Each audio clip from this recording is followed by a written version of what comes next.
제1장 금지된 계곡과 날벼락 같은 몽둥이질.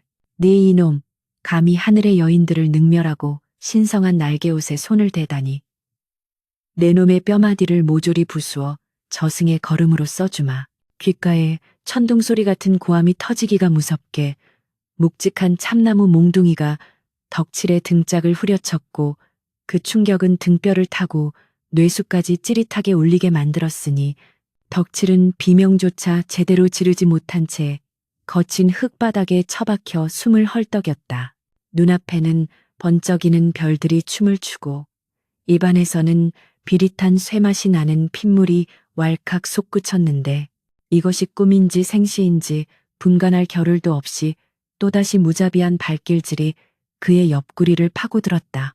억센 소나기가 뒷덜미를 낚아채 짐승 끌듯 그를 일으켜 세우자 흐릿한 시야 너머로 도깨비 형상을 한 사내들이 씩씩거리며 그를 둘러싸고 있는 모습이 보였다. 덕칠은 공포에 질려 덜덜 떨리는 입술로 무엇이라도 변명하려 했으나 목구멍에서는 그저 짐승의 신음 같은 으윽, 억 하는 소리만 새어 나올 뿐이었다. 맑고 청아하여 마치 구슬 굴러가는 소리 같다던 선녀들의 웃음소리는 온데간데 없고 숲을 가득 채운 것은 살기를 띤 사내들의 거친 숨소리와 자신의 살이 터지는 파열음뿐이었다. 덕칠이 이 지옥 같은 상황에 처하게 된 것은 불과 2시경, 2시간 전 뜨거운 태양이 정수리를 쪼아대던 밭고랑에서 시작된 헛된 망상 때문이었는데 당시 그는 밭을 갈던 쟁기를 내팽개치고 멍하니 먼 산을 바라보고 있었다.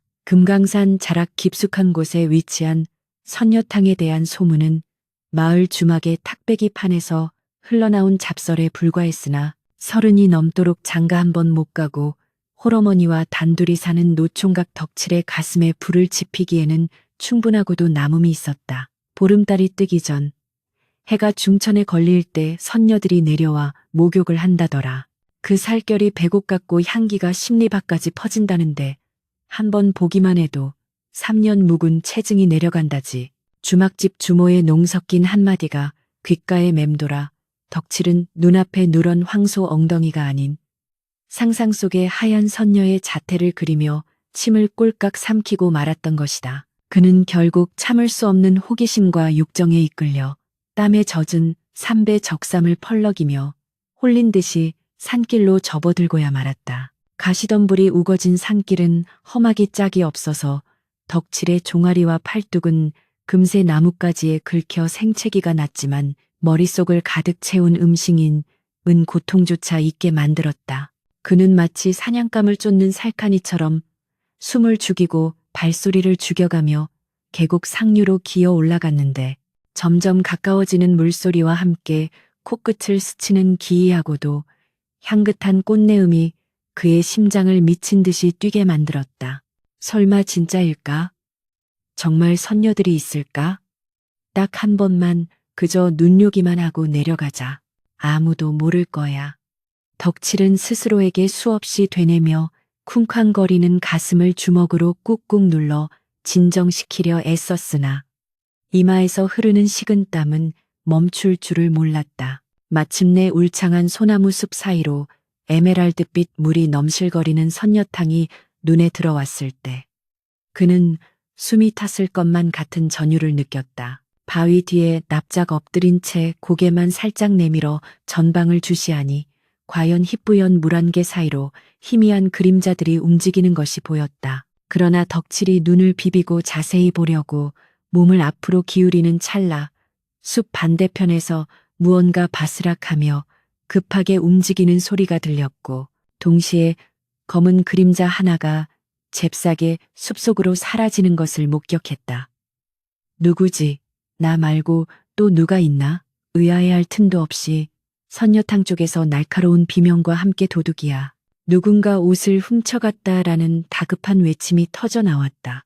그 소리에 놀란 덕칠이 엉겁결에 자리에서 벌떡 일어나는 순간 그의 눈앞에 나타난 것은 아름다운 선녀가 아니라 몽둥이를 든 산지기들과 선녀를 호위하던 우락부락한 사내들이었다. 그들은 마치 기다렸다는 듯이 덕칠을 향해 달려들었고 진짜 범인인 검은 그림자는 이미 숲 깊은 곳으로 자취를 감춘 뒤였다. 덕칠은 자신의 위치가 너무나도 절묘하게 오해를 사기 딱 좋은 곳이었다는 사실을 깨닫고는 아니요. 나는 아니요. 라고 소리치려 했으나 닥쳐오는 공포에 혀가 굳어버리고 말았다.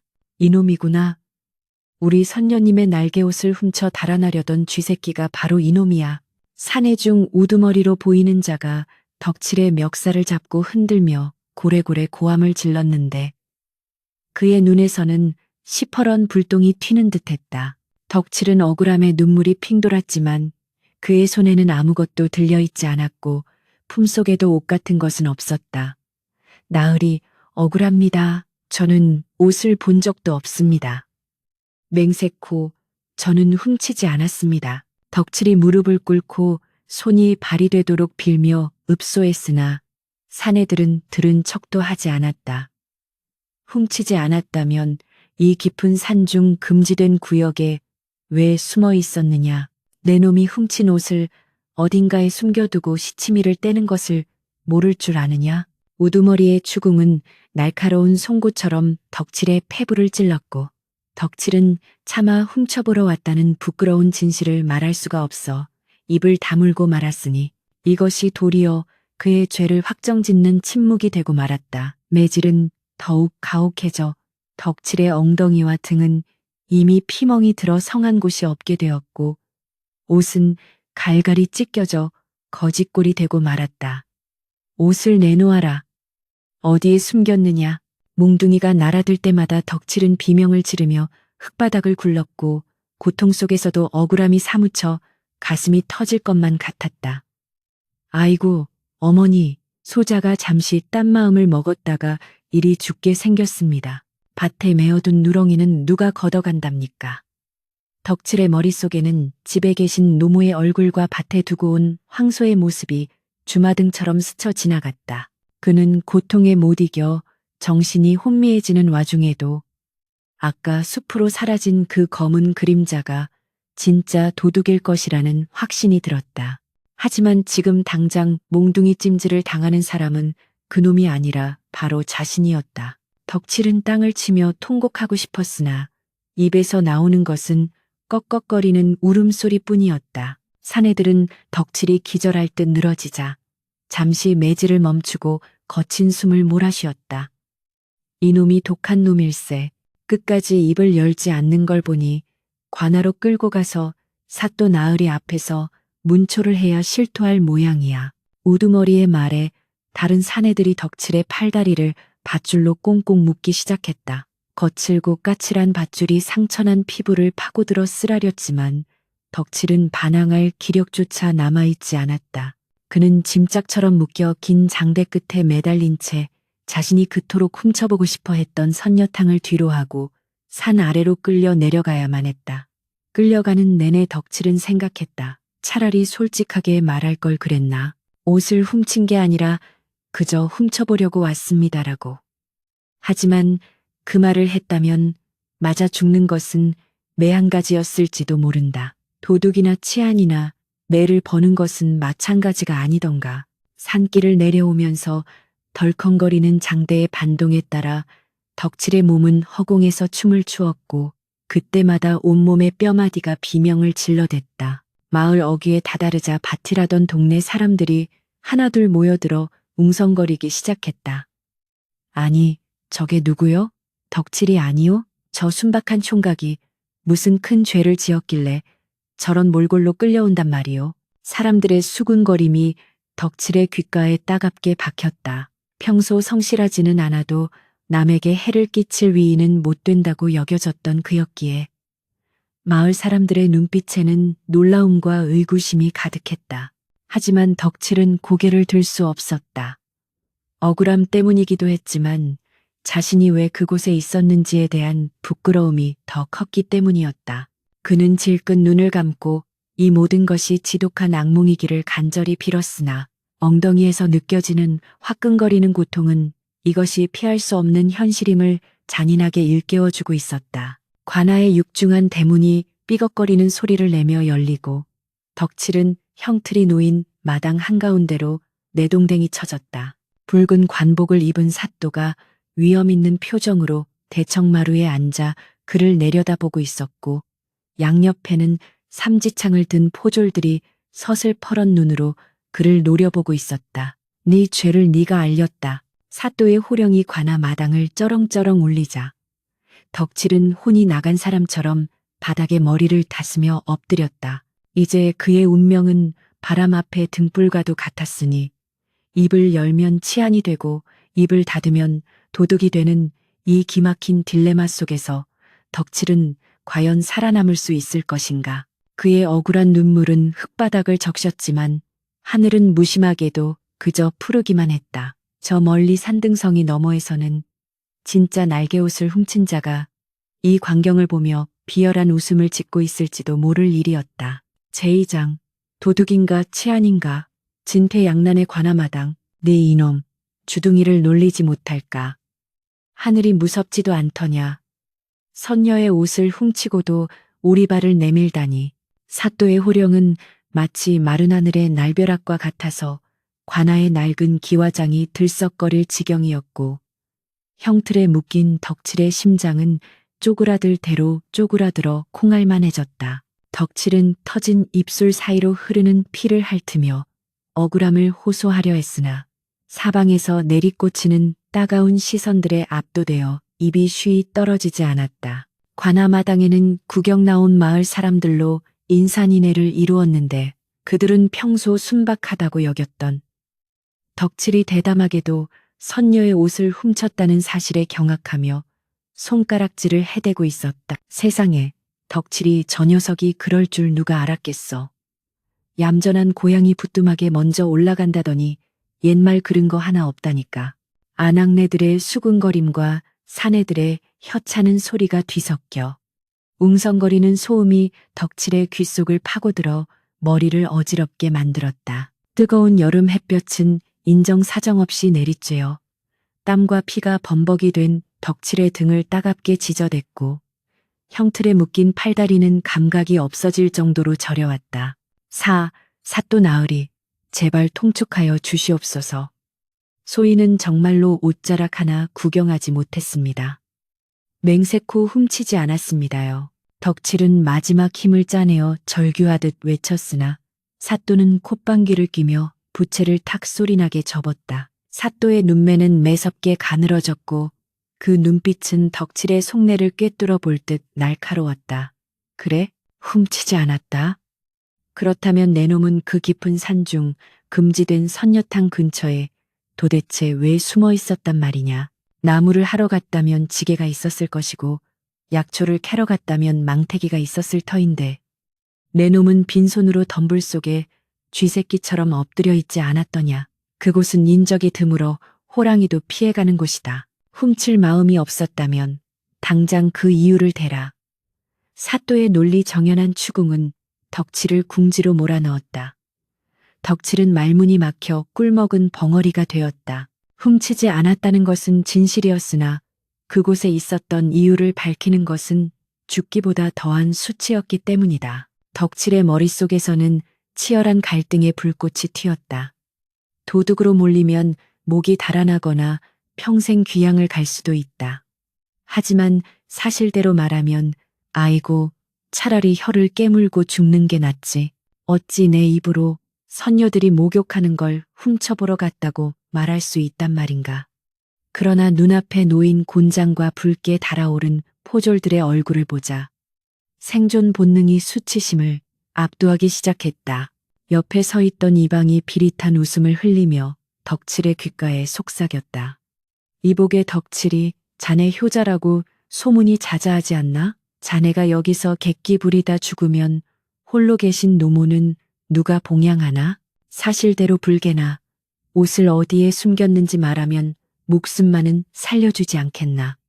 어머니라는 말에 덕칠의 마음이 와르르 무너져 내렸다. 그는 질끈 눈을 감고 차마 입에 담기 힘든 진실을 토해내기로 결심했다. 도둑이 되어 죽느니 차라리 천하의 호색한이 되어 매를 맞는 편이 낫다는 비참한 계산이 끝난 것이다. 나 나으리, 죽을 죄를 지었습니다. 덕칠이 고개를 처박으며 소리치자 장내가 일순 조용해졌다. 사또가 몸을 앞으로 기울이며 물었다. 오우라, 이제야 이실 찍고 할 마음이 들었구나. 그래, 옷을 어디에 두었느냐? 덕칠은 덜덜 떨리는 목소리로 기어 들어가듯 그러나 또렷하게 말했다. 옷을 훔치러 간 것이 아니옵니다. 소인은 그저 선녀님들의 옥체 유티를 한번 훔쳐보고 싶어서 눈욕이나 할까 하여 갔을 뿐이옵니다. 덕칠의 말이 끝나기가 무섭게 관아 마당에는 잠시 정적이 감돌았다가 이내 폭발적인 야유와 비웃음이 터져나왔다. 뭐야? 훔쳐보러 갔다고? 저런 짐승만도 못한 놈. 아이고 망측해라. 다 늙어서 장가도 못 가더니 결국 미쳐버렸구나. 사람들의 경멸 섞인 고함이 덕칠의 온몸을 난도질했다. 사또의 얼굴은 불그락 푸르락해지더니 벼락 같은 호통을 쳤다. 내 이놈, 감히 신성한 선녀들을 욕보이려 했다니 내 놈 죄질이 도둑질보다 더 더럽고 추악하구나. 여봐라, 저놈을 매우 쳐라. 저 더러운 눈알이 튀어나오고 엉덩이가 지식여지도록 쳐라. 형리들이 곤장을 치켜들고 덕칠의 볼기짝을 내리치기 시작했다. 하나여, 퍽하는 둔탁한 소리와 함께 살점이 터지는 고통이 전해졌다. 으악, 덕칠의 비명은 처절했다. 차라리 도둑 누명을 쓰고 죽는 게 나았을까 하는 후회가 밀려왔지만 이미 엎질러진 물이었다. 그는 고통 속에서 자신이 왜 그 순간 헛된 욕망에 눈이 멀었는지 땅을 치며 후회했다. 그 시각 소란스러운 군중의 틈바구니 속에 삿갓을 눌러쓴 한 사내가 서 있었으니 그가 바로 진짜 범인인 나무꾼이었다. 나무꾼은 땀으로 축축해진 손을 옷자락에 문지르며 형틀에 묶인 덕칠을 바라보고 있었다. 처음 덕칠이 잡혀왔을 때는 가슴이 철렁 내려앉았으나 지금 덕칠이 훔쳐보러 갔다고 자백하는 꼴을 보니 안도감과 함께 묘한 우월감이 차올랐다. 쟨 멍청한 놈, 기왕 갈 거면 나처럼 대범하게 훔치기나 할 것이지.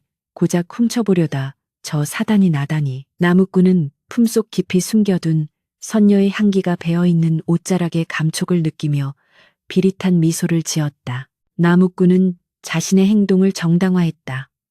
덕칠은 그저 더러운 욕정으로 훔쳐보려 한치 아니지만 자신은 선녀와 100년 가약을 맺기 위해 운명을 건 모험을 한 것이라고, 하늘이 내린 인연을 쟁취하기 위한 숭고한 결단이었다고 스스로를 속였다. 덕칠아, 미안하지만 네가 대신 매를 맞아준 덕에 내가 선녀와 살게 생겼다. 이 은혜는 나중에 밥이라도 한 끼 사서 갚으마. 나무꾼은 뻔뻔하게도 덕칠이 곤장을 맞을 때마다 움찔거리면서도 자리를 뜨지 않고 끝까지 상황을 지켜보았다. 혹시라도 덕칠이 엉겁결의 숲에서 본 다른 사람, 자신 이야기를 꺼낼까봐 조마조마했기 때문이다. 하지만 고통에 정신이 나간 덕칠은 비명 지르기에 바빠 다른 말을 할 겨를이 없어 보였다. 나무꾼은 슬그머니 뒷걸음질치며 인파 속으로 몸을 숨겼다. 그의 집 아궁이 밑바닥 항아리 속에는 눈부시게 빛나는 날개옷이 얌전히 잠들어 있었고 이제 집에 가서 울고 있을 선녀를 달래어 아내로 맞이할 일만 남았다는 생각에 가슴이 부풀었다. 그때였다. 아이고, 덕칠아, 내 아들 덕칠아. 관아 입구 쪽에서 찢어지는 듯한 울음소리가 들려왔다. 덕칠의 노모가 지팡이를 짚고 허둥지둥 달려오고 있었다. 머리는 산발이 되고 집시는 벗겨진 채 맨발로 뛰어온 어머니는 포졸들의 제지에도 아랑곳하지 않고 형틀 앞으로 몸을 던졌다. 사또 나으리, 우리 덕칠이는 그럴 아이가 아닙니다. 평생 개미 한 마리 죽이지 못하는 순에 빠진 놈입니다요. 뭔가 잘못된 겁니다.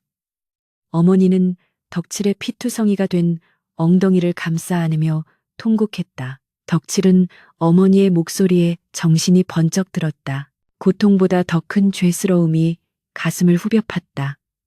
어머니, 죄송해요. 제가 못나서. 덕칠의 눈에서 굵은 눈물이 뚝뚝 떨어져 흙바닥을 적셨다. 어머니는 아들의 얼굴을 어루만지며 울부짖었다. 네가 왜 거길 가? 밭이나 갈 것이지 왜 거길 가서 이 사단이야. 어머니의 타박은 매질보다 더 아팠으나 그 속에 담긴 절절한 사랑의 덕칠은 오열할 수밖에 없었다. 사또는 이 광경을 보며 혀를 찼다. 에잉, 칙칙. 모친을 봐서라도 정신을 차렸어야지. 내 놈의 그 더러운 호기심 때문에 늙은 어미가 무슨 꼴이냐. 사또는 잠시 고민하는 듯 하더니 판결을 내렸다. 듣거라.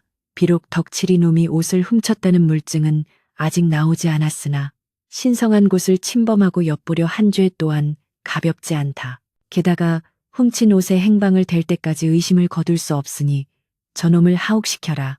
그리고 포졸들은 당장 덕칠의 집을 샅샅이 뒤져 옷을 찾아내도록 하라. 사또의 명령에 포졸들이 달려들어 어머니를 떼어내고 덕칠을 다시 포박했다.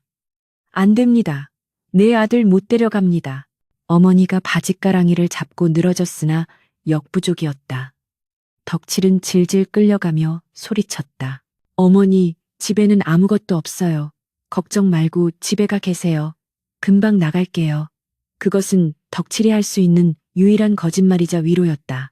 덕칠이 차가운 감옥 바닥에 내동댕이 쳐지고 육중한 나무 문이 쾅 하고 닫히자 칠흑 같은 어둠이 그를 덮쳤다. 감옥 안은 퀴퀴한 곰팡이 냄새와 썩은 지푸라기 냄새로 진동했다. 좁은 창살 사이로 들어오는 한 줌의 햇빛만이 유일한 위안이었다. 덕칠은 쓰라린 엉덩이를 부여잡고 벽에 기대어 앉았다. 억울함은 가셨지만 대신 뼈저린 수치심과 후회가 밀려왔다. 내가 미쳤지. 정말 미쳤어. 그깟 선녀가 뭐라고. 그는 자신의 멍청함을 자책하며 머리를 벽에 돋았다. 하지만 한편으로는 이상한 점이 한두 가지가 아니었다. 분명 누군가 있었다. 내가 소리를 듣고 일어서는 순간 도망친 놈이 있었어. 그 놈이 옷을 가져간 게 분명해. 덕칠의 머릿속에서 아까 숲에서 얼핏 보았던 검은 그림자가 자꾸만 떠올랐다. 만약 그 놈을 잡지 못한다면 자신은 영영 도둑 누명을 쓰고 죽을지도 모른다는 공포가 엄습했다. 관아 마당에 소란이 잦아들 무렵 나무꾼은 유유히 집으로 향하는 산길을 오르고 있었다. 그의 발걸음은 깃털처럼 가벼웠다. 그는 콧노래를 흥얼거리며 생각했다. 세상 일이란 참 알다가도 모를 일이여. 덕칠이 덕분에 일이 이리도 쉽게 풀리다니. 그는 하늘을 올려다보았다. 해는 뉘엿뉘엿 서산으로 넘어가며 붉은 노을을 뿌리고 있었다. 그 붉은 빛이 마치 덕칠이 흘린 피처럼 보였으나 나무꾼은 애써 그 생각을 지워버렸다. 그의 눈앞에는 오직 날개옷을 입고 눈물 짓고 있을 아름다운 선녀의 모습만이 아른거렸다. 그는 자신의 오두막이 보이기 시작하자 발걸음을 재촉했다. 이제 곧 선녀를 만나 위로하고 갈 곳 없는 그녀를 자신의 집으로 들이면 모든 것이 계획대로 되는 것이었다. 하지만 그는 몰랐다.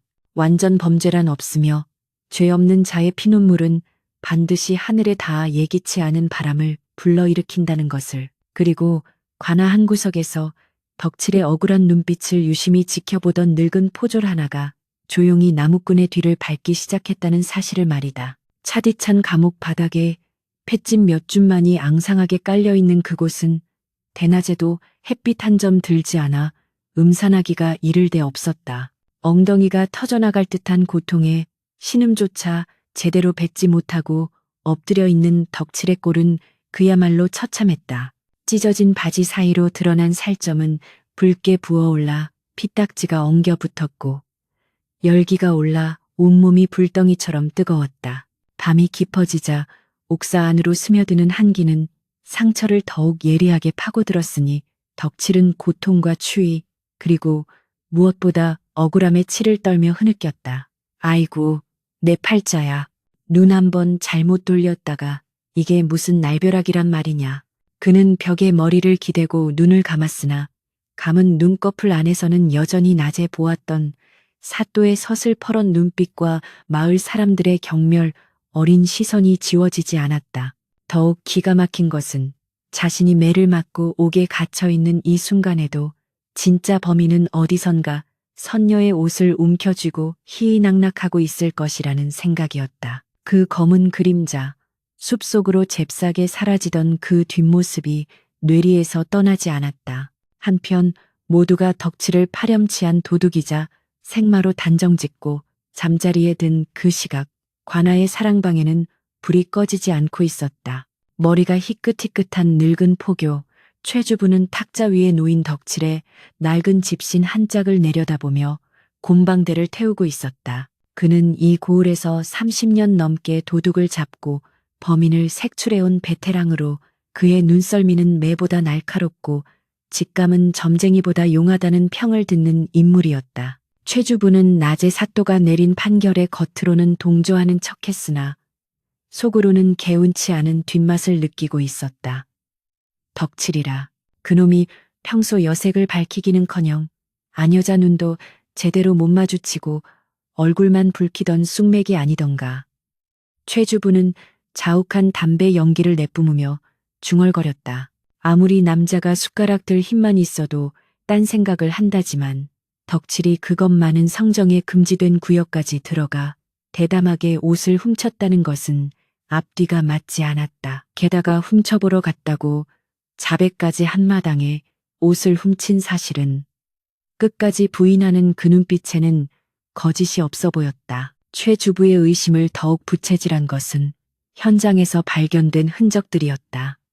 그는 낮에 사건 현장인 선녀탕 주변을 샅샅이 뒤졌었는데 그곳에서 발견된 발자국이 묘했다. 덕칠이 숨어 있었다고 지목된 바위 뒤쪽 덤불에는 분명 덕칠의 집신 문양과 일치하는 어지러운 발자국들이 있었다. 엉거주춤하게 앉았다 일어난 흔적, 놀라서 뒷걸음질 친 흔적이 역력했다. 하지만 선녀들이 옷을 벗어두었다는 바위 근처, 즉 옷이 사라진 지점에는 전혀 다른 형태의 발자국이 찍혀 있었다.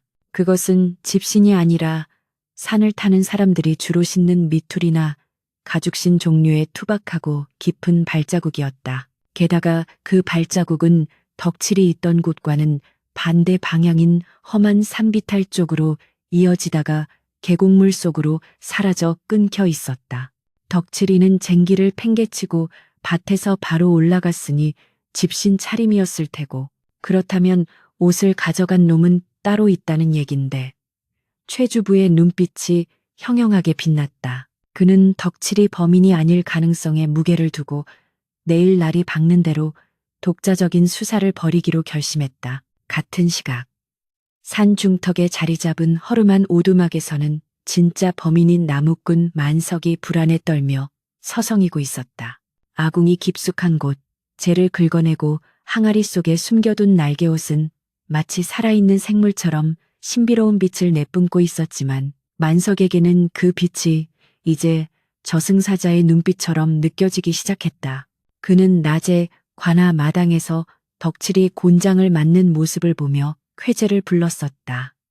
자신의 죄를 뒤집어 쓴 멍청한 희생양 덕분에 완전 범죄가 성립되었다고 믿었기 때문이다. 그러나 밤이 되자 상황은 달라졌다. 옷을 잃어버린 선녀가 하늘로 올라가지 못하고 산속 어딘가에서 울고 있을 것이라는 생각에 가슴이 두근거려야 마땅했으나 만석을 지배하는 감정은 설렘보다는 공포였다. 혹시라도 덕칠이 놈이 옥에서 풀려나와 나를 봤다고 하면 어쩌지? 아니야. 그놈은 엎드려 있느라 내 얼굴을 보지 못했어. 하지만 관아놈들이 집집마다 수색을 한다면 만석은 덜덜 떨리는 손으로 방문을 걸어 잠그고 이불을 뒤집었었지만 바람에 문풍지가 떠는 소리만 들려도 관아의 포졸들이 들이닥치는 것 같아 소스라치게 놀라곤 했다. 만석은 이 불안을 잠재우기 위해, 그리고 자신의 계획을 실행에 옮기기 위해 다음 날 새벽같이 밖으로 나갔다. 그는 지게를 지고 평소처럼 나무를 하러 가는 척하며 선녀탕 근처를 배회했다. 숲속은 고요했으나 어디선가 여인의 흐느끼는 소리가 들려왔다. 만석은 침을 꿀꺽 삼키며 소리가 나는 쪽으로 조심스럽게 다가갔다. 그곳에는 날개옷을 잃고 오들오들 떨고 있는 선녀가 바위 뒤에 몸을 숨기고 있었다. 그 모습은 만석이 상상했던 것보다 훨씬 더 아름답고 가련하여 그의 죄책감은 순간 욕망으로 뒤바뀌었다. 뉘신지 모르오나 이런 깊은 산 중에서 어찌 홀로 울고 계십니까? 만석은 최대한 선량한 표정을 지으며 선녀에게 말을 걸었다. 선녀는 낯선 사내의 등장에 깜짝 놀라 몸을 움츠렸으나 만석이 벗어준 두툼한 무명옷을 받아 들고는 눈물을 흘리며 사정을 이야기했다. 저는 하늘에서 온 선녀인데 목욕을 하던 중 날개옷을 잃어버려 돌아갈 수가 없게 되었습니다. 만석은 짐짓 놀란 척 연기를 하며 가슴을 쳤다. 아니, 그런 병고가. 어제 아랫마을 농사꾼 놈이 관아에 잡혀갔다는 소문을 들었는데 그놈이 훔쳐간 모양이구려. 관아에서 옷을 찾지 못했다고 하니 분명 어딘가에 숨겨두었을 것입니다. 만석은 덕칠에게 죄를 확고히 뒤집어 씌우는 동시에 자신은 구원자로 보이게끔 상황을 조작했다. 이곳은 밤이 되면 산짐승이 들끓고 위험하니 누추하지만 제 집으로 가시지요. 제가 해를 끼치려는 것이 아니오라. 날개옷을 찾을 때까지만이라도 몸을 피하셔야 하지 않겠습니까? 갈 곳 없는 선녀는 만석의 호의를 의심할 여력도 없이 고개를 끄덕였다. 만석은 속으로 쾌재를 부르며 선녀를 자신의 오두막으로 데려갔다. 모든 것이 계획대로 착착 진행되는 듯했다. 선녀를 집에 숨겨두고 시간이 지나 정이 들면 아이를 낳고 살겠다는 그 야무진 꿈이 눈앞에 다가온 것 같았다. 하지만 꼬리가 길면 잡히는 법. 마을에는 이미 흉흉한 소문이 돌고 있었다. 최 주부가 아침 일찍부터 덕칠의 집을 다시 방문했다는 소식이었다. 최 주부는 덕칠의 늙은 어머니를 위로하는 척하며 이것저것을 캐물었다.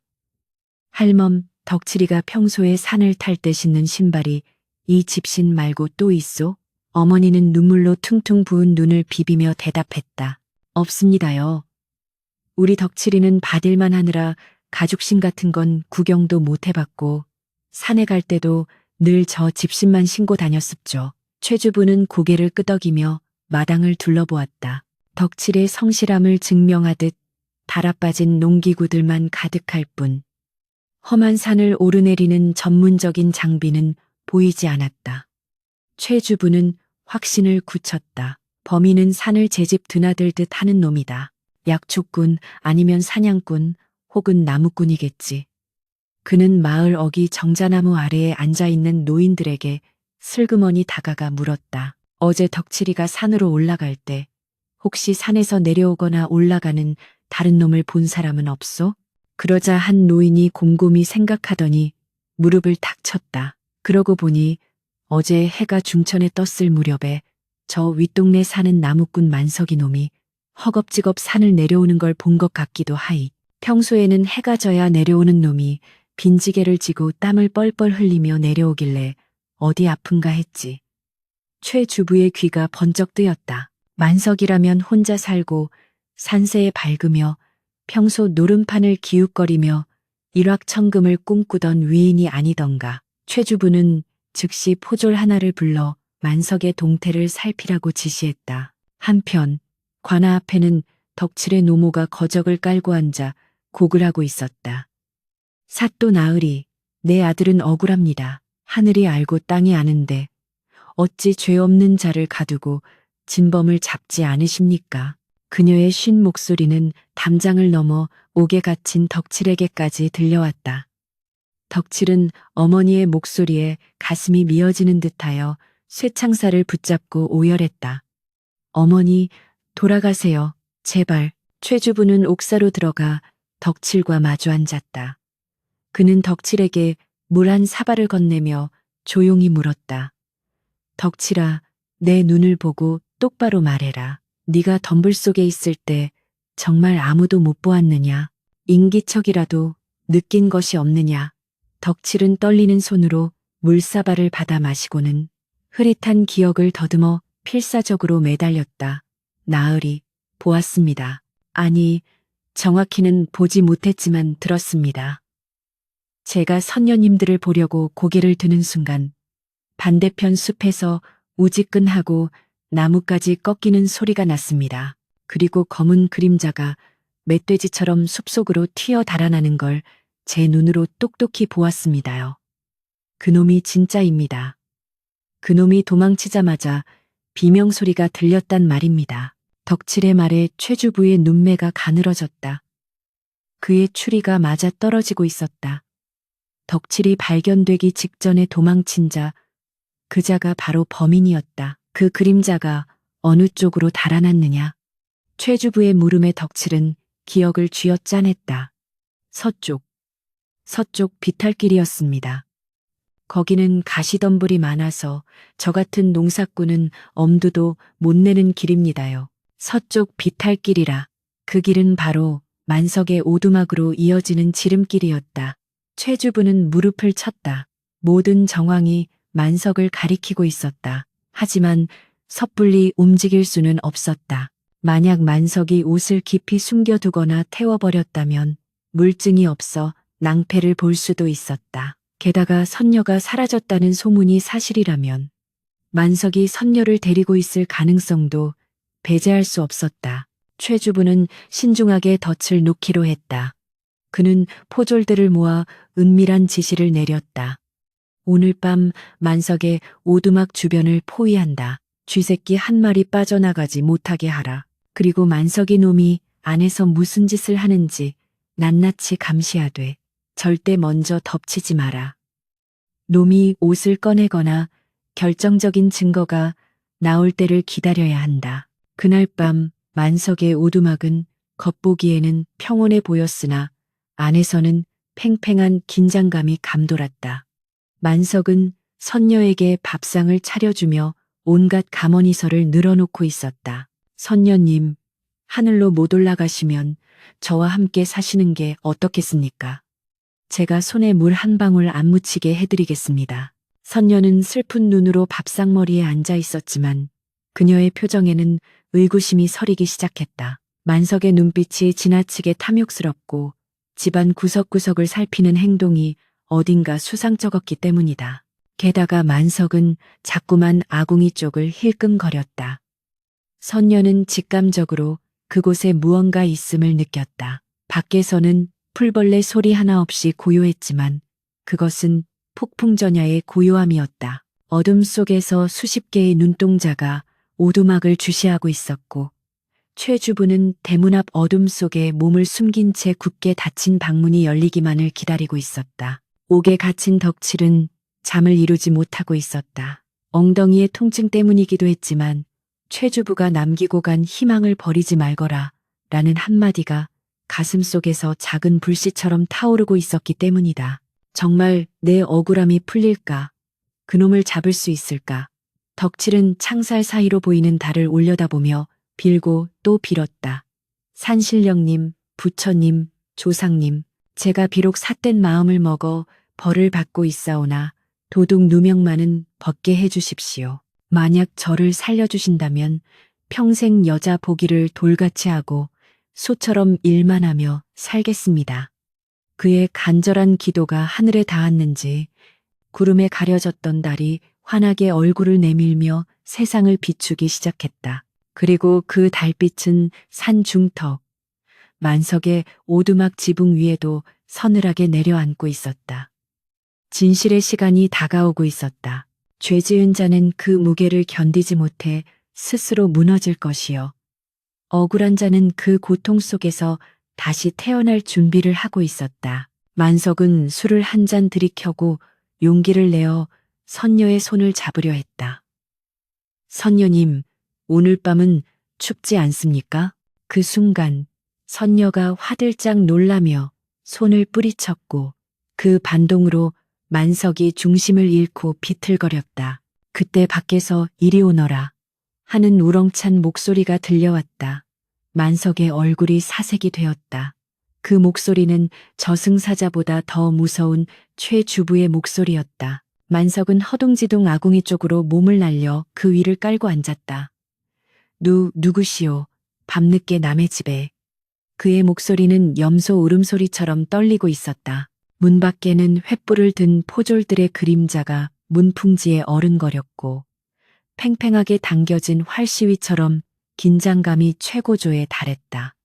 이제 문이 열리면 모든 것이 드러날 터였다. 덕칠의 억울함도, 만석의 탐욕도, 그리고 사라진 날개옷의 행방도, 우지끈 하는 소리와 함께 낡은 살인문이 박살나며 떨어져 나갔고 최주부와 포졸들이 성난 파도처럼 좁은 방 안으로 들이닥쳤다. 네, 이놈 만석아, 관아의 영을 어기고 신성한 물건을 탐한 죄, 네가 알렸다. 최주부의 호통이 방 안을 쩌렁쩌렁 울리자 아궁이 위에 깔고 앉아있던 만석은 사색이 되어 벌벌 떨며 뒷걸음질 쳤다. 방 한 구석에 웅크리고 있던 선녀는 갑작스러운 소란에 놀라 비명을 지르며 물러섰으나 포졸들의 횃불에 비친 관복을 보고는 이내 안도의 한숨을 내쉬었다. 만석은 최후의 발악으로 아궁이를 몸으로 막아서며 소리쳤다. 나는 모르는 일이요. 죄 없는 사람 집에 이리 무단으로 침입해도 되는 거요. 그러나 그의 눈동자는 이미 겁에 질려 갈 곳을 잃고 헤매고 있었다. 최주부는 코웃음을 치며 만석을 거칠게 밀어젖혔다. 비켜라. 내 놈이 깔고 앉은 그 아궁이가 바로 네 무덤이 될 것이다. 포졸들이 달라붙어 아궁이의 재를 걷어내고 바닥을 파헤치자 검게 그을린 항아리 하나가 모습을 드러냈다. 최주부가 조심스럽게 항아리 뚜껑을 열자 그 순간 방 안에 칙칙한 어둠을 몰아내는 눈부시고 영롱한 오색빛이 뿜어져 나왔다. 동시에 코끝을 찌르는 매캐한 재 냄새를 덮어버리는 형언할 수 없는 그윽한 천상의 꽃향기가 방 안에 가득 퍼졌다. 그것은 실로 인간 세상의 물건이 아니었다. 비단보다 부드럽고 깃털보다 가벼워 보이는 은하수를 수놓은 듯한 선녀의 날개옷이 그 자태를 드러낸 것이다. 선녀는 내 옷 하고 외치며 달려와 옷을 가슴에 품고 오열했다. 만석은 다리에 힘이 풀려 그 자리에 주저앉고 말았으니 그의 얼굴은 이미 흑빛이 되어 있었다. 끌어내라. 저 파렴치한 놈을 당장 오라포승줄로 묶어 관아로 압송하라. 최주부의 명령에 포졸들이 만석을 짐승처럼 백담했다. 다음 날 아침 관아 마당은 전날보다 더 많은 인파로 발디딜 틈이 없었다. 소문은 발이 달린 듯 퍼져나가 진짜 범인이 잡혔다는 소식에 온 고을 사람들이 구경을 나온 것이다. 동원 동쪽 건물 마루에는 사또가 전날보다 더욱 엄숙하고 서슬퍼런 표정으로 좌정하고 있었고 그 옆에는 날개옷을 되찾아 입은 선녀가 눈이 부실 정도로 아름다운 자태로 서 있었다. 마을 사람들은 선녀의 모습에 넋을 잃고 웅성거렸다. 형틀 앞에는 두 사내가 무릎을 꿇고 있었으니 한 명은 며칠간의 옥살이와 곤장으로 초주검이 된 덕칠이었고 다른 한 명은 포승줄에 꽁꽁 묶인 채 고개를 땅에 처박고 있는 만석이었다. 사또가 부채를 탁 치며 신문을 시작했다. 죄인 만석은 듣거라.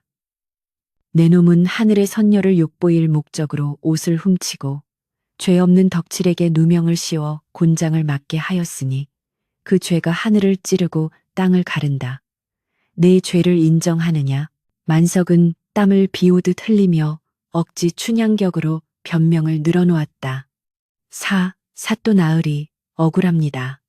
소인은 그저 산에서 주운 옷을 주인을 찾아주려 보관하고 있었을 뿐입니다. 덕칠이 놈이 훔친 걸 제가 주운 것이라니까요. 끝까지 자신의 죄를 남에게 떠넘기려는 만석의 비열함에 구경하던 사람들 사이에서 야유가 터져 나왔다. 그때 최주부가 앞으로 나서며 증거물을 내밀었다. 나으리, 이 신발을 보십시오. 선녀탕 바위 근처 진흙에 찍힌 발자국을 본떠온 것입니다. 깊고 투박한 이 자국은 만석이 평소 신는 가죽신의 문양과 한치의 오차도 없이 일치합니다. 또한 옷을 주인을 찾아주려 했다면 어찌하여 부를 때는 아궁이 재밋 항아리 속에 숨겨두었겠습니까? 이는 명백히 은닉하여 제 것으로 삼으려 한 증거입니다.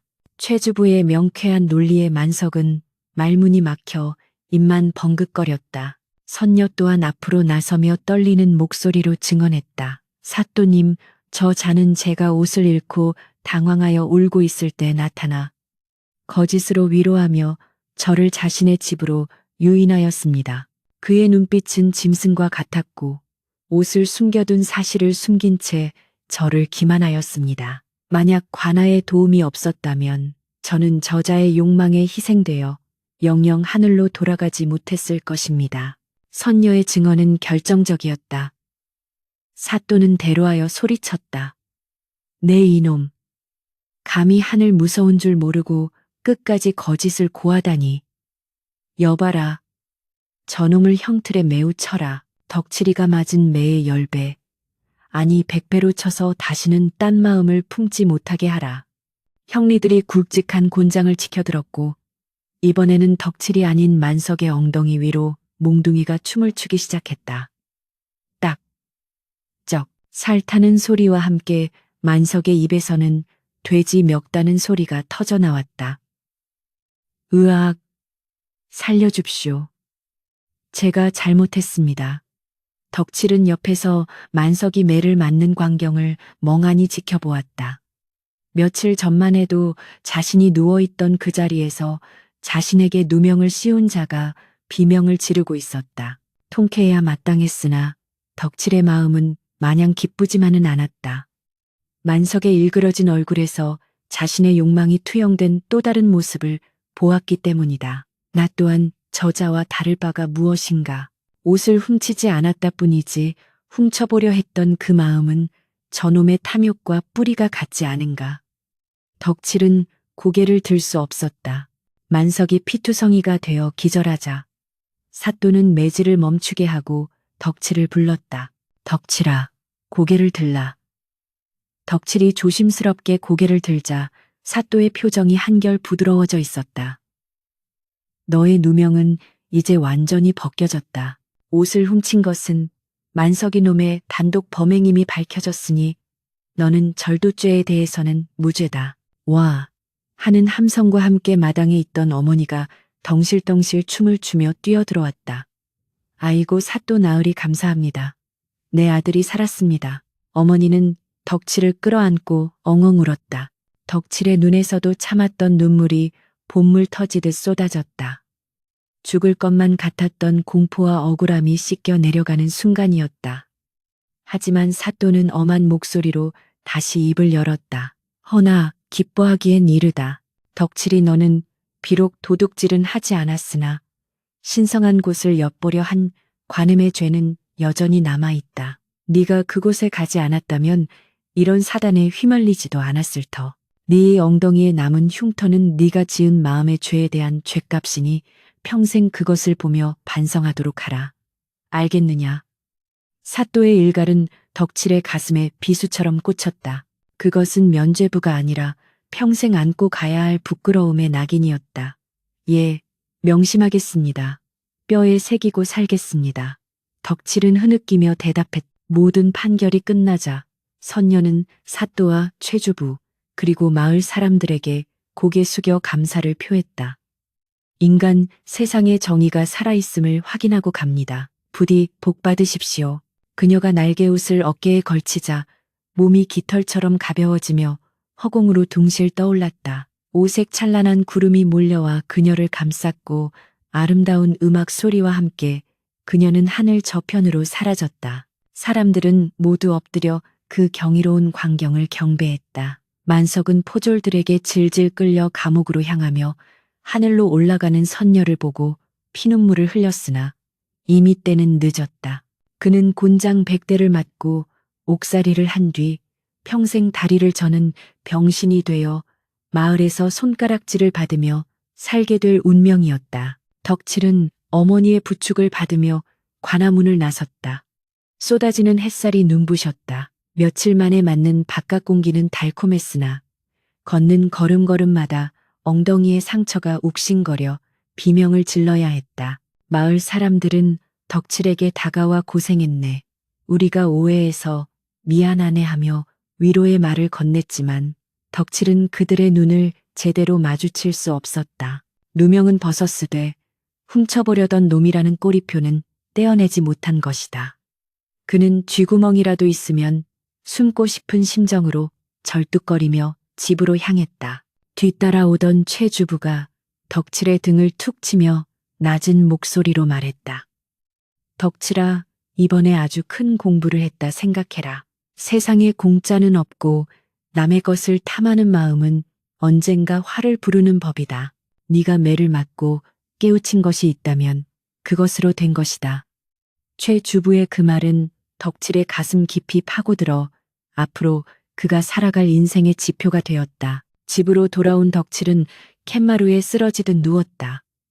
익숙한 흙냄새와 소똥 냄새가 마음을 진정시켜 주었다. 어머니는 부엌에서 부산하게 움직이며 아들에게 먹일 미음을 끓이고 있었다. 내 새끼, 불쌍한 내 새끼. 어머니의 혼잣말이 들려왔다. 덕칠은 천장을 바라보며 맹세했다. 다시는, 정말 다시는 헛된 욕심을 부리지 않겠노라고. 엉덩이의 상처는 언젠가 아물겠지만 오늘 느꼈던 이 수치심과 공포, 그리고 안도감은 평생 잊지 못할 것이다. 멀리서 들려오는 까치 소리가 유난히 크게 들리는 오후였다. 폭풍우가 지나간 자리에는 고요함이 찾아왔고 덕칠의 인생 제2막은 그렇게 쓰라린 상처와 함께 다시 시작되고 있었다. 어느덧 매미 소리가 잦아들고 서늘한 가을바람이 불어와 들판의 벼이삭을 황금빛으로 물들이기 시작했다. 계절은 어김없이 바뀌어 산천초목은 옷을 갈아입었으나 덕칠의 엉덩이에 새겨진 검붉은 흉터는 좀처럼 희미해질 기미를 보이지 않았다. 비가 오려는지 날이 낮은 날이면 덕칠은 밭고랑에 쭈그리고 앉아 욱신거리는 엉덩이를 문지르며 하늘을 원망스레 쳐다보곤 했다. 애구구, 삭신이야. 내가 전생에 무슨 죄를 지어서 그 꼴을 당했누. 입으로는 신세 한탄을 늘어놓았지만 그의 눈빛에는 예전과 같은 흐리멍덩한 욕망 따위는 티끌만큼도 남아있지 않았다. 그날의 무자비했던 몽둥이 찜질은 덕칠의 살점뿐만 아니라 그의 마음속에 기생하던 헛된 망상까지 모조리 도려내 버린 것이 분명했다. 관아에서 풀려나 집으로 돌아온 후 덕칠은 마치 딴 사람이 된 듯했다. 해가 뜨기도 전에 일어나 소에게 여물을 썰어주고 남들이 허리를 펴고 쉴 때도 묵묵히 호미질을 멈추지 않았다. 예전에는 밭일하다 말고 지나가는 아낙네의 뒤태라도 볼라치면 침을 흘리며 넋을 놓던 그였으나 이제는 여인의 치맛자락 비슷한 것만 시야에 들어와도 소스라치게 놀라며 고개를 돌리고 도망치기 일쑤였다. 어느 날은 이웃마을 처녀가 새참을 이고 지나가다 덕칠에게 길을 물으려 다가왔는데 덕칠이 사람 살려 나는 아무것도 안 봤소. 라고 고래고래 소리를 지르며 똥지개를 짊어진 채 심리 밖까지 달아나는 바람에 온 동네가 웃음바다가 되기도 했다. 그만큼 덕칠에게 여자와 사는 쳐다보기도 싫은 공포의 대상이 되어버린 것이다. 한편 진짜 도둑이었던 나무꾼 만석의 말로는 비참하기 그지없었다. 곤장 100대를 맞고 다리가 부러진 채 옥살이를 하던 그는 형기를 마치고 나왔을 때는 이미 반송장이 되어 있었다. 한쪽 다리를 심하게 절게 된 것은 물론이요. 마을 사람들의 손가락질과 멸시를 견디지 못해 집 밖으로 나오지도 못한 채 폐인처럼 지내야 했다. 간혹 술에 취해 비틀거리며 마을 어귀에 나타나 내가 선녀랑 살 뻔했는데 억울하다 라고 헛소리를 해대곤 했지만 그럴 때마다 동네 아이들이 돌을 던지며 그를 쫓아냈다. 그의 집은 잡초가 무성하게 자라 흉가처럼 변해버렸고 한때 일확천금과 미색을 꿈꾸던 그의 탐욕은 그 자신을 갉아먹는 독이 되어 돌아왔다. 사람들은 만석의 비루한 꼴을 보며 혀를 찼다. 쉬스, 분수에 맞지 않는 것을 탐하더니 천벌을 받았구먼. 제 꾀에 제가 넘어간 게지. 반면 덕칠에 대한 평판은 날이 갈수록 좋아졌다. 비록 선녀 훔쳐보려던 놈이라는 꼬리표는 평생 따라다닐 별명이 되었지만 사람들은 그 별명을 부르면서도 덕칠의 성실함과 효심을 인정해 주었다. 이복의 선녀 사위, 오늘도 밭 가는가 하고 농담을 던지면 덕칠은 멋쩍게 뒷머리를 긁적이며 아이고 형님도 참 그런 망측한 소리 마십시오. 저는 이제 소랑 밭이랑만 살 겁니다. 하고 너스레를 떨 줄도 알게 되었다. 그는 땀 흘려 일한 만큼 정직하게 돌아오는 흙의 보답에 감사하며 수확한 곡식으로 노모를 봉양하는 기쁨을 깨달았다. 어머니는 아들이 장가는 못 갔어도 사람 구실을 제대로 하게 된 것이 오히려 전화위복이라며 부처님께 감사의 기도를 올렸다. 어느 늦가을 저녁 추수를 끝낸 덕칠은 어머니와 함께 따뜻한 아랫목에 앉아 고구마를 깎아먹고 있었다. 창호지 문 너머로 들려오는 귀뚜라미 소리가 정겨웠다. 어머니가 덕칠의 흉터난 엉덩이를 안쓰럽게 어루만지며 말했다. 덕칠아, 아직도 많이 아프냐? 그놈의 호기심 때문에 네가 이 고생을 했으니 이제라도 장가를 가서 색시한테 약이라도 발라달라고 해야 할 텐데. 덕칠은 손사래를 치며 펄쩍 뛰었다. 어머니, 당치도 않습니다. 저는 여자는 그림자도 밟기 싫습니다요. 그냥 어머니 모시고 평생 이렇게 오순도순 사는 게 제 팔자인가 봅니다. 덕칠의 진저리 치는 모습에 어머니는 이 녀석아 그래도 핏줄은 남겨야지 하며 핀잔을 주었지만 그 얼굴에는 빙글의 미소가 번졌다. 그날 밤 덕칠은 꿈을 꾸었다. 꿈속에서 그는 다시 그 금지된 계곡 앞에 서 있었다. 하지만 이번에는 덤불 속에 숨지 않았다. 그는 당당하게 계곡 입구에 서서 목욕을 하러 내려오는 선녀들에게 정중하게 허리를 숙여 인사를 했다. 선녀님들, 부디 편안히 쉬다 가십시오. 저는 그저 밭을 지키는 농사꾼일 뿐 하늘의 것을 넘보지 않겠습니다. 그러자 선녀들이 웃으며 그에게 황금빛 벼이삭 하나를 던져주었다. 꿈에서 깬 덕칠은 상쾌한 기분으로 아침을 맞이했다.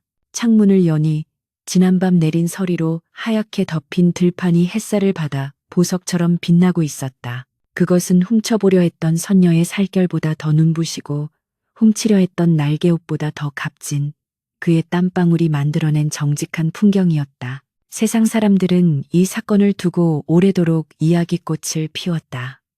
옷을 훔친 자는 다리를 잃고 삶을 망쳤으나 마음으로 훔친 자는 엉덩이를 내어주고 새 삶을 얻었다고. 옛 성현의 말씀에 죄는 미워하되 사람은 미워하지 말라 하였으나 하늘의 그물은 성글어도 무엇 하나 놓치는 법이 없어 행위뿐만 아니라 그 마음의 싹까지도 지켜보고 있음을 덕칠과 만석의 이야기가 증명한 셈이었다.